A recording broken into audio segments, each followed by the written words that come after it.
Hello everyone, welcome to my channel. Please subscribe and hit the bell icon. Jill stuns Lily with her call, and Devon turns to Spoiler for help with Billy. The young and the restless Lily gets confirmation from Jill, Daniel confides in Tessa, and Tucker runs into Alan. All products and services featured are independently chosen by editors. However, soaps.com may receive a commission on orders placed through its retail links, and the retailer may receive certain auditable data for accounting purposes. Daniel shows up in Lily's office asking if it's a good time. He texted her but she didn't reply. Lily doesn't have time for whatever this is. Daniel wants to discuss the lawsuit. Lily contends that there's nothing to talk about. Daniel thinks she knows this isn't right. He's not asking for everything, just the pieces of Omegasphere that are closest to his heart. Lily fumes that the platform belongs to the company. Daniel argues that he created it and made Princess Louisa for his daughter, to prove to her that he loved her. Lily says, "Just because you want something, doesn't mean you're entitled to have it." Daniel thought maybe she'd have cooled off by now after what happened between them. Lily snaps that nothing happened between them, he cheated. He didn't make this platform on his own, and he definitely doesn't get to keep it. Daniel fumes that this feels like it's just all about revenge. Daniel shows up in Lily's office asking if it's a good time. He texted her but she didn't reply. Lily doesn't have time for whatever this is. Daniel wants to discuss the lawsuit. Lily contends that there's nothing to talk about. Daniel thinks she knows this isn't right. He's not asking for everything, just the pieces of Omegasphere that are closest to his heart.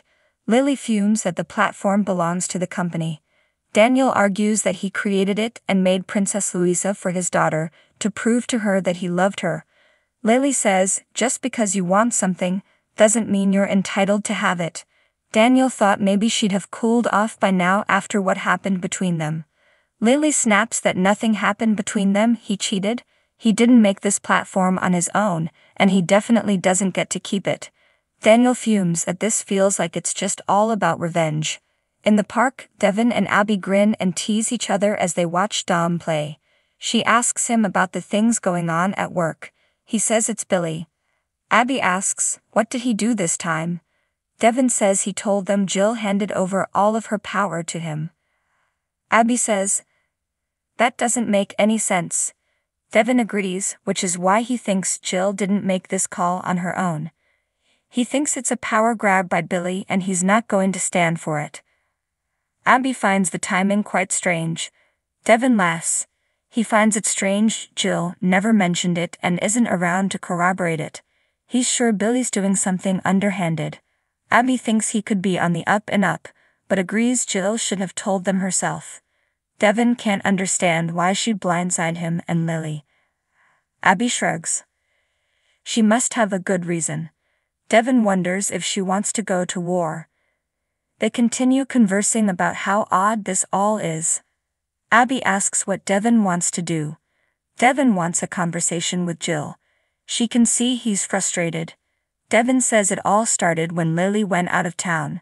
Billy was brought in, Chance was brought in, and Mimi started causing problems. You can't do good business with unstable management. Abby asks how he thinks Neil would have handled it. At society, Ashley's childish alter walks in and spots Audra. Please tell me you've wised up about Tucker. Audra grimaces and the teen says she can't help it. Oh well, I guess everyone has their blind spots. She notes Audra's alone and thinks maybe she did ditch the snake. Audra tells her they're solid and going to Paris. The alter snarks that Tucker's relationships always work out so well there. Audra doesn't see the point of this discussion. I don't know what you want from me.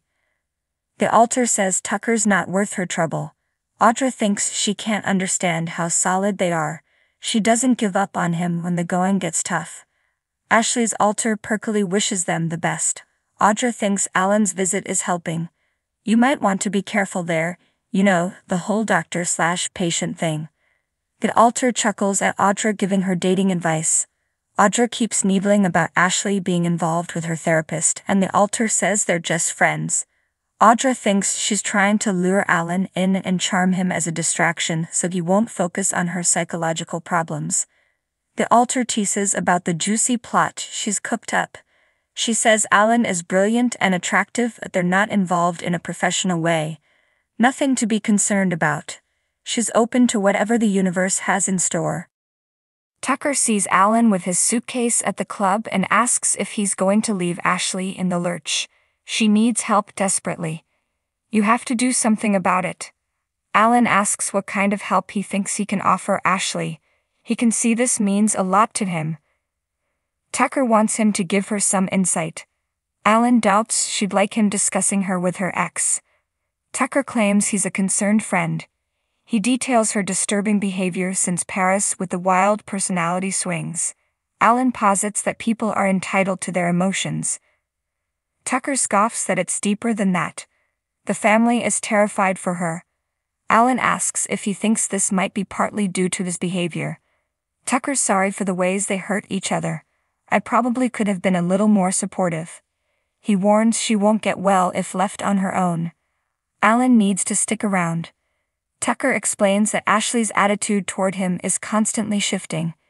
He describes the personality swings and Ashley talking to Audra in the third person. Something needs to be done. Someone needs to step up here, whether it's you or her family. Alan says it could just be a misunderstanding. Tucker asks him to guess what he's thinking right now. Alan says, "You're guilty. You're worried that Ashley is suffering from severe trauma and pain from how you treated her, and you're hoping she'll get help. Then you'll be off the hook for having hurt her." Tucker says he owned his part in things and wants Ashley to get help for her own sake. He sleeps very well at night. Alan won't discuss Ashley with him. Tucker learns Alan just booked another room and laughs. "So, you have decided to stick around and help her?" "That decision was made before I even sat down." He likes his style. Alan wishes him well and they shake hands. In the park, Devon says Neil would tell them to work through their issues or walk away. He'd love to walk away, but he can't do that to Lily. Abby asks if he and Billy can hash things out. Devon doesn't want to. He wants him gone. They need to figure out how to get him out. Abby's worried. Devon says the only thing to worry about is the damage Billy will do if he stays. He's declared war, and if he doesn't do something, they could lose everything.